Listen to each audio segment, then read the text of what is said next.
So in this video, we're going to move on to the next topic, and that's regression analysis. And that's just the process to determine the model for the data set that you are given. Now, the model we're going to be working with is a linear model. In other words, we're going to be using a straight line to best represent our data set. So here are a couple of scatter plots. So once again, scatter plots are just a whole bunch of data points, each point being an XY pair, right? And you can visualize that, we can see a trend taking place here as well. Here's a trend going through there. There's a line. There's a line going through this data set. And from this, we can speculate that, the R value is going to be positive. R value is positive. In this case, R value is negative, negative correlation. So what we're going to do is we're going to try to figure out what is the equation of the line of best fit through that data set. Okay, that's what we're trying to accomplish here. So a couple of definitions. The regression line is the line that best fits the data set. The regression equation is the equation of that line. Now, in your high school math and algebra, you may remember that we can express a line using the equation y is equal to mx plus b, where m is your slope and b is your y-intercept. So if you were to extend this line where it crosses the y-axis, that is your y-intercept. So if we extend this, this is where it would cross, and likewise, if we extended that line, this is where the y-intercept would be.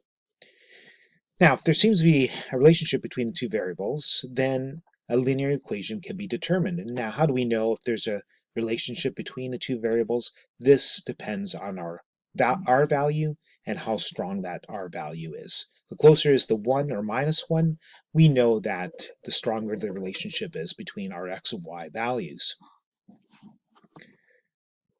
Now, with that said, how do we determine the best line of fit? So here is a handful of data points, and we use what's called the least square criterion to find the line of best fit. So there's a line that's put in among the data points, and each data point to the actual model line has a bit of error. And if you square that error, and visually it looks like this, and we take each of these values and square it, turn it into a square, right? So on and so forth. If we can take the line and allow it to move so that as the line moves, these squares change shape and either get larger or smaller depending on how the line pivots. So ultimately, we want it to set up so that the line gives us the smallest possible areas for each of these squares. Now, mathematically, it's all taken care of in the formula, but that is really what is happening behind the scenes. Okay, so you don't have to actually do any of the pivoting of the line or what have you. The formula just works out that that is what's happening.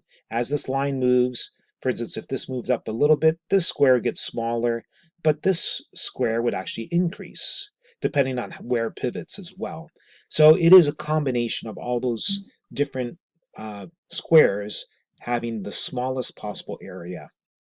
So that's the least square criterion. All right, so let's take a look at our first example. And so we have average daily temperature and average monthly precipitation. So once again, I'd ask, what is the dependent and independent variables based on this information? And I would say that our temperature is free to change, but the precipitation depends on our daily temperature.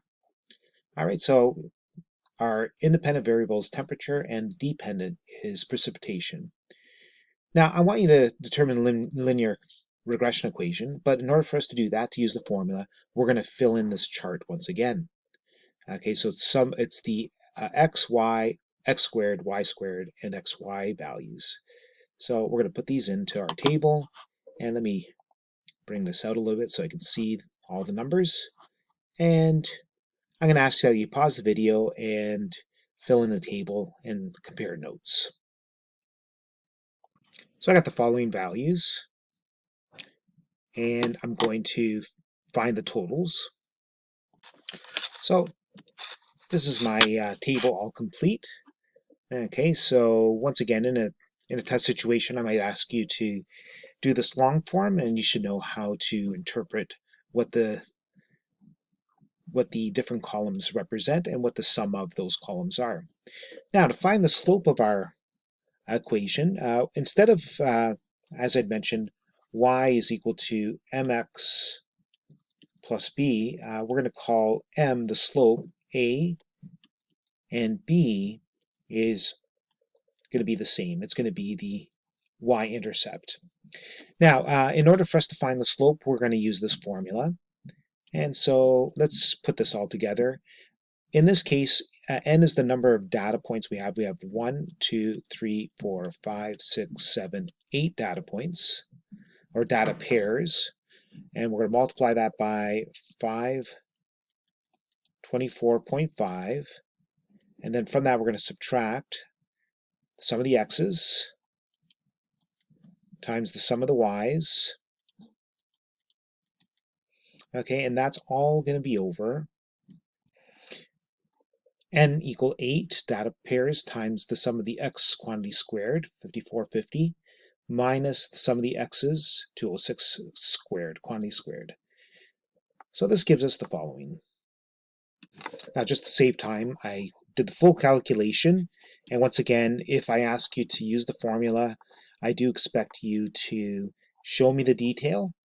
And your calculator will actually have this value stored in there when you enter your data, but I do expect the detail. So here's our slope. And likewise, I'm going to ask you to calculate the y-intercept. Now you'll notice that the formula does make use of this value here. So you need to make sure that this is correct in order for you to find the y-intercept. Once again, pause the video, see what you come up with, and then we'll compare notes. And I have the following. So I have the following for the y-intercept. So to answer the question, what is the regression equation? We have the following. Y prime is equal to the slope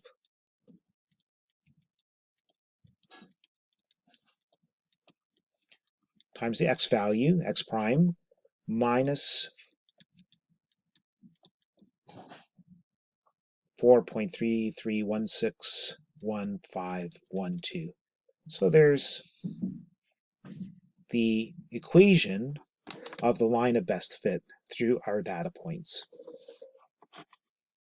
Next, what we're going to do is we're going to predict the average precipitation for an average daily temperature of 28 degrees Celsius. So what does that mean? Well, here's our regression line. And what we're going to do, or our regression equation, sorry, and let me just put a little, let me get rid of some of the stuff here. And what we're going to do is we're going to insert into our equation the value 28 for x, and that's going to be the predicted value for y. So we substitute this into our equation.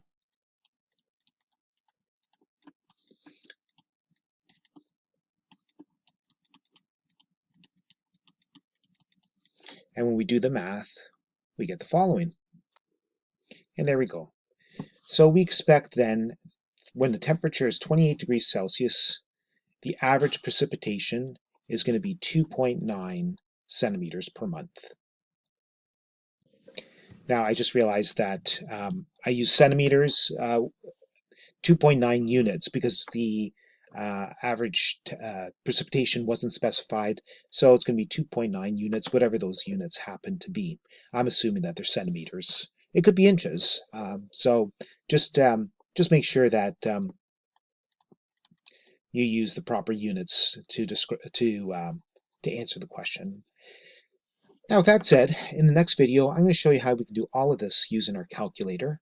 Okay, but I think it's important that we know how to interpret the formulas and how to piece together all the different parts. With that said, I'll see you on the next video.